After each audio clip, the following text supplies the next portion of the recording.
There are many various reasons for it کہ کیوں ایسا ہے. یہی نہیں ہے کہ حکومت صرف غلط ہے یا یہی ایسا نہیں ہے کہ عوام غلط ہے.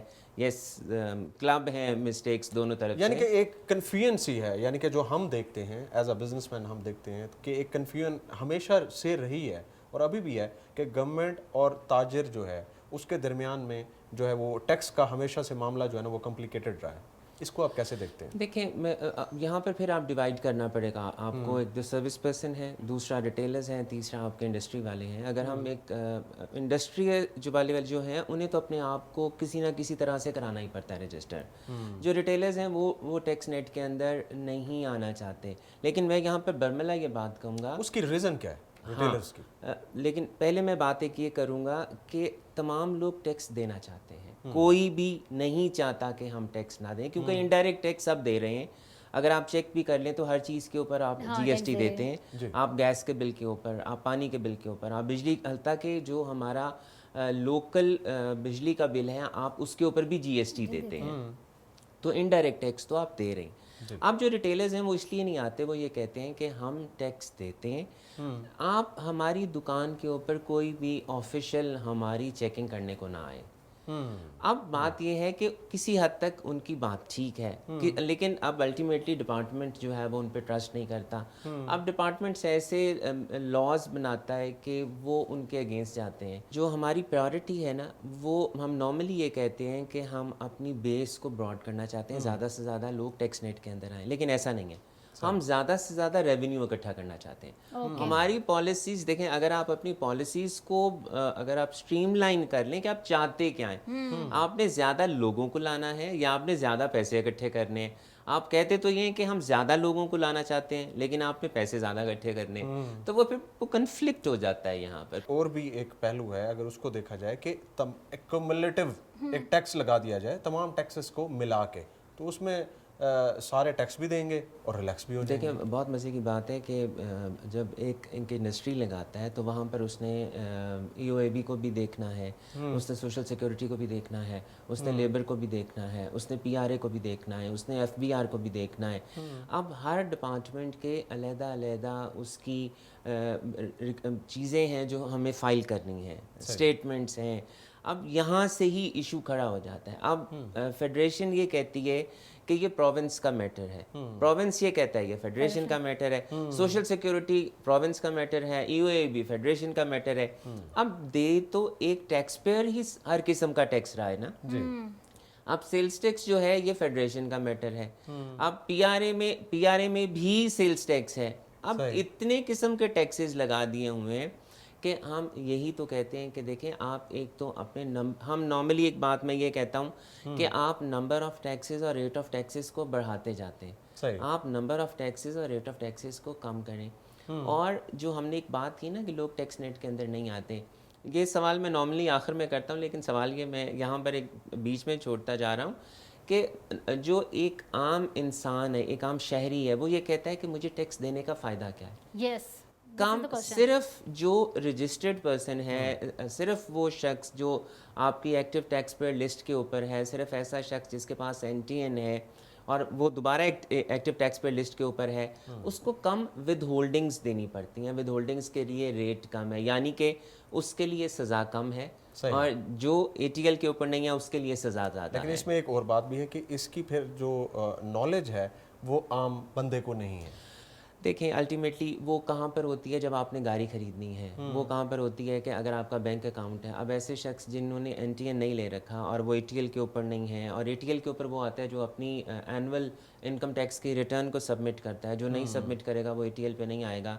تو وہاں پر یس ود ہولڈنگس جو ان رجسٹرڈ ہیں ان کے لیے فائن بڑھ جاتا ہے, لیکن جو آپ کے اے ٹی ایل کے اوپر ہوتے ہیں جنہوں نے اپنی انکم ٹیکس کی ریٹرن کو سبمٹ کیا ہوتا ہے ان کے لیے وہ نہیں ہے. تو جو بات میں نے کی کہ yes those who are on the active tax payer list ان کے لیے سزا کم ہے, جو ایکٹیو ٹیکس لسٹ کے اوپر نہیں ہے ان کے لیے سزا زیادہ. تو آپ کیا سمجھتے ہیں کہ جو ٹیکسز کا جو ایک ہمارا نظام ہے ملک کا, اور ایک عام آدمی ہے, جیسے ایک عام ہمارا ریٹیلر ہے, ریٹیلر کی بات ہم کر رہے ہیں, تو ان تک ایک آگاہی جو مہم ہے کیا وہ نہیں چلانی چاہیے؟ یا جیسے جو ٹیکس کو فائل کرتے ہیں کچھ ایسی کمپنیز بھی ہیں جو سروسز پرووائڈ کرتی ہیں, کیا ان کو بھی چاہیے کہ وہ بھی آگاہی کی مہم میں حصہ لے سکتے ہیں, اور حکومت کو بھی چاہیے کہ وہ بھی عام آدمی تک پہنچائے کہ ہمارا مقصد کیا ہے اور وہ جو کنفیوژن ہے وہ دور ہو سکے؟ دیکھیں میں سب سے پہلی بات تو یہ کروں گا کہ گورنمنٹ کے پاس تمام ڈیٹا ہے. ہم یہ کہتے ہیں کہ پہلے آج سے 5-6 سال پہلے یہ ایشو تھا کہ گورنمنٹ کے پاس انفارمیشن نہیں ہوتی تھی. Now who is at fault here? The government is at fault. اب اگر ایک شخص پلاٹ خرید رہا ہے یا ایک شخص 1000 cc سے زیادہ کی گاڑی خرید رہا ہے, ایک شخص جس کی انکم 6 لاکھ روپے سے زیادہ ہے, قانون یہ کہتا ہے کہ اسے اپنے انکم ٹیکس کے ریٹرن کو سبمٹ کرنا ہے. اب اگر میں نہیں کرتا ہوں تو سوال تو گورنمنٹ کو کرنا چاہیے نا کہ بھائی تم نے کیوں, اگر گاڑی خریدی ہے تو تم نے ریٹرن کیوں نہیں سبمٹ کی. اب ایسے لوگ جن کی انکمز بھی زیادہ ہیں, ایسے لوگ جو سیلری بھی 6 لاکھ سے زیادہ کما رہے ہیں, جو اپنے ایکسپینڈیچرز بھی کر رہے ہیں, فورن ٹرپس بھی کر رہے ہیں, ان کے اوپر کنٹرول اینڈ چیک نہیں ہے. جب آپ صرف کنٹرول اینڈ چیک رکھ لیں گے وداؤٹ پنشمنٹ, وداؤٹ ہیرسمنٹ, لوگ ٹیکس اسٹیٹ کے اندر آئیں گے. اب مجھے یہ پتہ ہے کہ اگر میں نے گاڑی خریدی ہے تو مجھ سے تو سوال ہی کسی نے نہیں کرنا. تو جب مجھ سے سوال کوئی نہیں کرے گا تو پھر اسے کیا, اور پھر ہم جو لکونہ ہے کہ آپ مجھے دیتے کیا ہیں. اگر میں انکم ٹیکس کے ریٹرن فائل بھی کروں گا. سر یہ بڑا امپورٹنٹ کوشچن ہے کہ اس کو بندے جو ہم ٹیکس نہیں دیتے ہیں تو کوشچن آتا ہے کہ جی ٹیکس دیں ہمیں کیا مل رہا ہے. یہ بڑا کوشچن ہے, اس کا آنسر ہم جانیں گے خرم, لیکن ایک چھوٹی سی بریک کے بعد.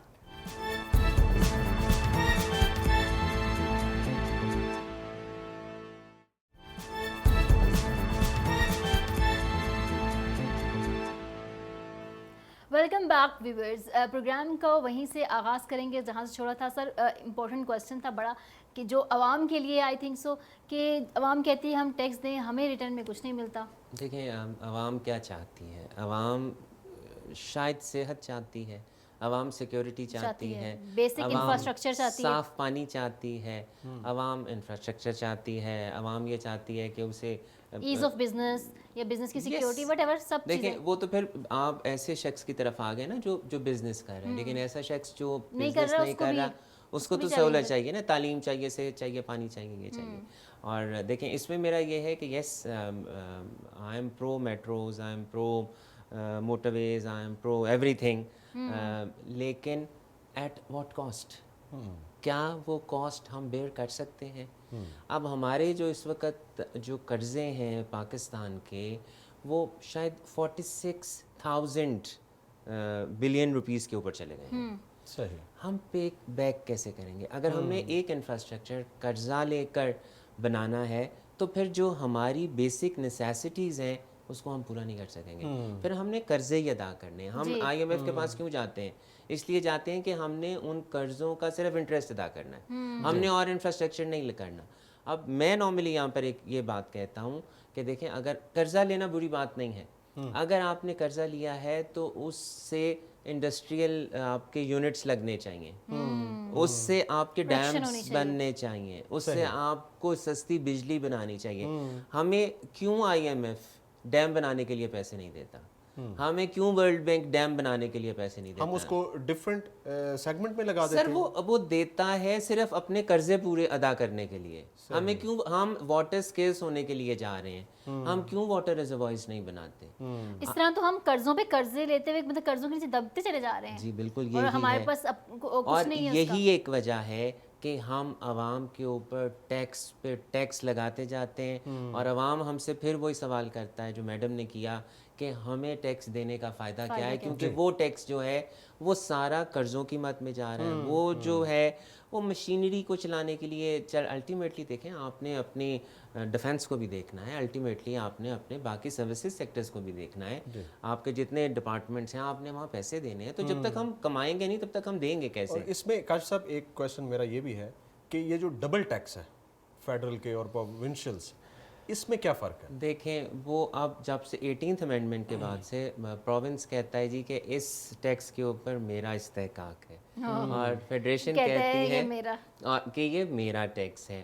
اب میں چھوٹی سی ایک مثال آپ کو یہاں پر دوں گا کہ جیسے جو ہماری انڈسٹریز پنجاب میں لگی ہیں, جب وہ اپنے را مٹیریلس کو کراچی سے لاہور میں لے کر آتے ہیں, پنجاب میں لے کر آتے ہیں, تو ایک پنجاب انفراسٹرکچرل ڈیولپمنٹ سیس ہے 0.9%, وہ بھی دینا پڑتا ہے. اور جب آپ امپورٹ کرتے ہیں ایٹ دا پورٹ, آپ کو سندھ میں بھی سندھ ایکسائز ٹیکس دینا پڑتا ہے.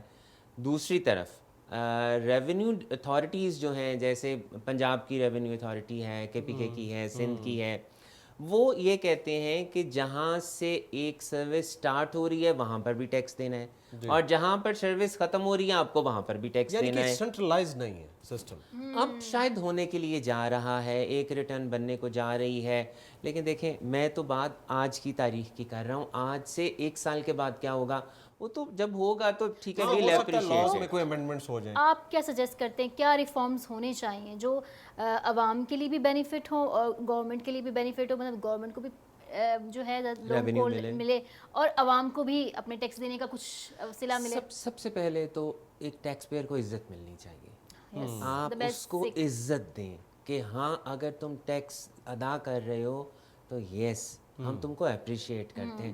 تم اس صف میں نہیں کھڑے جو ٹیکس نہیں دے رہا, اور جو ٹیکس نہیں دے رہا convince them to come into the tax net کہ یار تم آؤ. لیکن جب تک آپ دیکھیں آڈٹ کس کا ہوتا ہے, پینالٹیز کس کو دینی ہے. آپ ہر سال کے بعد ٹیلی ویژن پہ چل رہا ہوتا ہے اتنے ٹیکس پیئرس کا آڈٹ ہو گیا, تو آڈٹ تو اسی کا ہوگا نا جو ٹیکس نیٹ کے اندر ہوگا. آپ چھاپا تو اسی کو مارو گے نا جو ٹیکس نیٹ کے اندر ہوگا. اسٹیٹمنٹس ریٹرن کس کو دینی ہے, اسی کو دینی ہے نا جو ٹیکس نیٹ کے اندر ہوگا. اب ایسا شخص جو کسی وجہ سے بھی اپنے انکم ٹیکس کے ریٹرن نہیں فائل کر پاتا, اسے 1 لاکھ روپیہ جرمانہ ہے. جو اپنی ویلتھ ٹیکس کی اسٹیٹمنٹ نہیں دے پاتا اسے 40,000 روپیہ جرمانہ ہے. ایک اور ہماری ود ہولڈنگ کی اسٹیٹمنٹ ہوتی ہے, اس کا 2,500 روپیہ روز کا جرمانہ ہے, چاہے نیل کی بھی اسٹیٹمنٹ ہو. تو دیکھیں اگر آپ نے پینلائز ہی کرنا ہے, اگر آپ نے صرف ہمیں سزا ہی دینی ہے, تو لوگ کہتے ہیں یار میں جب تک بچا ہوا ہوں ٹیکس نیٹ سے تب تک میں بچا رہا ہوں. کہنا تو یہ چاہیے کہ یار مجھے ٹیکس نیٹ میں آنا ہے کیونکہ مجھے فائدے زیادہ ہیں. اگر میں ٹیکس نیٹ کے باہر رہوں گا تو مجھے نقصان ہوگا. اب ایک اور چھوٹی سی مثال ہے کہ ہمارے جو اسیسنگ آفیسرز ہیں, ہمارے اسسٹنٹ کمشنرز, ڈپٹی کمشنرز, وہ جب فیصلے کرتے ہیں تو اکثر وہ ریورٹ بیک ہو جاتے ہیں ہائر کورٹس میں جا کر, ٹریبونل میں جا کر, کمشنر اپیل کے پاس جا کر. اب میں آپ کے چینل پہ بیٹھ کر بھی یہ بات کروں کہ جب سیٹنگ نہیں ہوتی تو وہ کیس خراب ہو جاتا ہے. یہ بھی المیہ ہے ہمارا, یہ بھی ایک المیہ ہے. میں اب پرائم منسٹر صاحب بار بار یہ کہتے ہیں کہ جناب ہمیں کرپشن کے خلاف جانا ہے. جب اگر میں یہ کہتا ہوں کہ ہمارے اوپر کنٹرول اینڈ چیک ہونا چاہیے تو آپ کے اوپر بھی کنٹرول اینڈ چیک ہونا چاہیے. صحیح. جب آپ کے اوپر بھی کنٹرول اینڈ چیک ہوگا تو آپ بھی پھر ایسا فیصلہ نہیں کریں گے. اور دیکھیں یہ ہماری, میں پھر یہی کہتا ہوں کہ ہم ریٹیلرز, ہم اس لیے کہہ رہا ہوں کیونکہ میں ایز ریٹیلر بیٹھا ہوں, ایز این انڈسٹریلسٹ آپ کے سامنے بیٹھا ہوں. ہم ٹیکس دینا چاہتے ہیں, ہم چاہتے ہیں کہ ہم سے ٹیکس لیں, لیکن آپ کے قوانین ہمیں روکتے ہیں. صحیح. اچھا کاشف صاحب, ابھی یہ جو China Pakistan economic corridor, Pakistan کی اور چائنا کی ایک ایسی پارٹنرشپ جو کہ ایک ورلڈ میں اس کی بہت اہمیت ہے, اور ابھی یہ بہت زیادہ پھیل بھی رہی ہے بٹوین سینٹرل ایشیا, اور ریجنل جو ہمارا جو سنیریو ہے وہ اس سی پیک کی وجہ سے بدل رہا ہے. آپ ایز اے انڈسٹریلسٹ, آپ as a economic and business reforms, آپ کیا دیکھتے ہیں کہ جب چائنیز انڈسٹریز, چائنا کی جب ریٹیلرز, چائنا کے انڈسٹریلسٹ, اس کے مینوفیکچرنگ یونٹس یہاں پہ لگیں گے, ان کے امپورٹرز, ایکسپورٹرز, ان کے بزنس مین جب یہاں پہ موو کریں گے, تو کیا ہمارا یہی نظام ٹیکس کا ان کے اوپر بھی امپلیمنٹ ہوگا یا ان کو ایک علیحدہ سے ڈیل کیا جائے گا؟ اگر ایک ہی ٹیکس نیٹ جو ہمارا آلریڈی چل رہا ہے اس میں وہ ان کو لاتے ہیں, تو پھر کیا یہی کنفیوژن ان کے ساتھ بھی ہوگی, اور کیا وہ اس سے اریٹیٹ ہوں گے کہ نہیں؟ دیکھیں میرے ذاتی طور پہ ریزرویشنز ہیں تھوڑے سے آپ کے اس پوائنٹ کے اوپر. ہماری لوکل انڈسٹری کب تباہ ہوئی؟ جب چائنیز پروڈکٹ آپ کے ملک کے اندر آئے, جب انڈر انوائسنگ ہوئی, جب اسمگلنگ ہوئی. میں شو سیکٹر کو جانتا ہوں کہ وہ بہت سی انڈسٹری یہاں پر لگ رہی تھی, لیکن جب چائنیز شو, چائنیز جاگر یہاں پر آیا تو آپ کی وہ لوکل انڈسٹری بند ہو گئی. اب ہم ایسی چیز کی بات کرتے ہیں with the reference of CPEC, special economic zones. دیکھیں ضرور بنائیں, ہماری انڈسٹری لگنی چاہیے. Why don't we call it special export zones? آپ ان کو بلائیں, ہماری لوکل لیبر کو استعمال کریں, ہمارے لوکل میٹیریل کو استعمال کریں اور اس کو ایکسپورٹ کریں. اب جو ایسی چیز میں انڈسٹری لگائے گا اس کو وہاں پر ٹیکس کنسیشنز بھی ہیں, وہاں پر ٹیکس ریبیٹس بھی ہیں, وہاں پر ٹیکس ہالیڈیز بھی ہیں. What about me? کیا آپ وہی ٹیکس ہالیڈیز, کیا آپ وہی ٹیکس ریبیٹس, کیا آپ وہی ٹیکس کنسیشنز مجھے دیں گے؟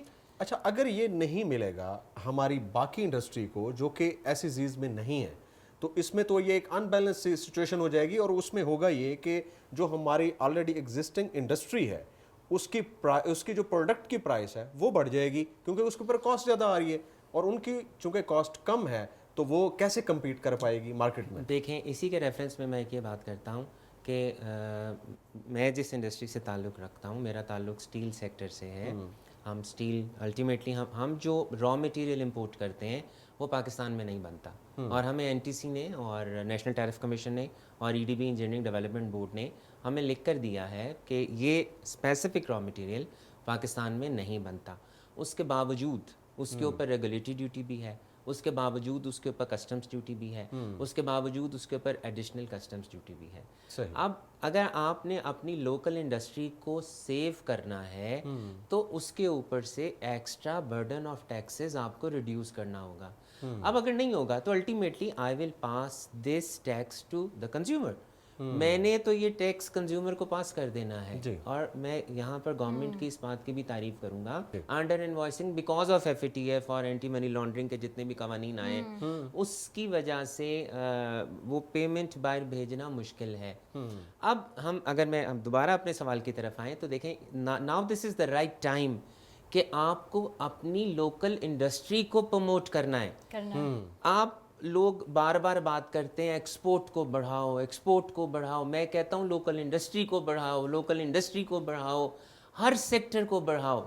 دیکھیں, صرف کاٹن ہمارا ٹارگٹ نہیں ہے, صرف ہم نے ٹیکسٹائل ہمارا ٹارگٹ نہیں ہے, ہر سیکٹر ہمارا ٹارگٹ ہے. اگر آپ نے سارے کنسیشنز ٹیکسٹائل کو دے دیے تو باقیوں کو کنسیشن کون دے گا, باقیوں کو پروموٹ کون کرے گا؟ دیکھیں, اگر ہم ایکسپورٹ کر کے, what is the benefit of exports, کہ آپ کو ریمیٹنسز آتی ہیں, آپ کو ڈالرز ملتے ہیں. اب اگر آپ جب امپورٹ کرتے ہیں تو تب کیا ہوتا ہے, آپ کا ڈالرز باہر جاتے ہیں. تو یار آپ اپنی لوکل انڈسٹری کو اتنا بڑھا دو کہ آپ کو باہر سے امپورٹ نہ کرنا پڑے. تو لیکن ہم ایسی نہیں پالیسیز کو بنا رہے کہ ہم اپنی لوکل انڈسٹریز کو پروموٹ کریں. ہمیں اپنی لوکل انڈسٹری کو پروموٹ کرنا چاہیے. This is the right time, this is the right time کہ اس میں آپ کے جو ہے ملک کے اندر سرمایہ اس سے جنریٹ ہوگا, اس سے آپ کی جو ہے اپنے پاکستانی سے کہیں کہ اپنے سرمایہ کو باہر نکالو, باہر جو بھیج رہے ہو باہر نہ بھیجو, اپنے ملک میں لگاؤ. بہت شکریہ سر آپ کے ٹائم کا, آپ نے بڑا قیمتی وقت ہمیں دیا اور بہت اچھی ایڈوائس بھی ویورز آپ کو دی کہ ایشین ٹائیگرز بننے کے لیے ہمارے پاس سب کچھ موجود ہے, صرف جو ہے آپ کے پاس ہمت, حوصلہ اور وہ ہونا چاہیے, ایم ہونا چاہیے, ویل ہونا چاہیے کرنے کی. اور اس کے ساتھ ہی پروگرام کو ہم اختتام پر لے کے جائیں گے. ویورز, آئی ہوپ کہ آپ کو یہ انفارمیشن سے بھرا ہوا پروگرام, یہ ایپیسوڈ پسند آئی ہوگی. اپنی آراء سے ضرور ہمیں آگاہ کیجیے گا. اپنا بہت خیال رکھیں. اللہ حافظ.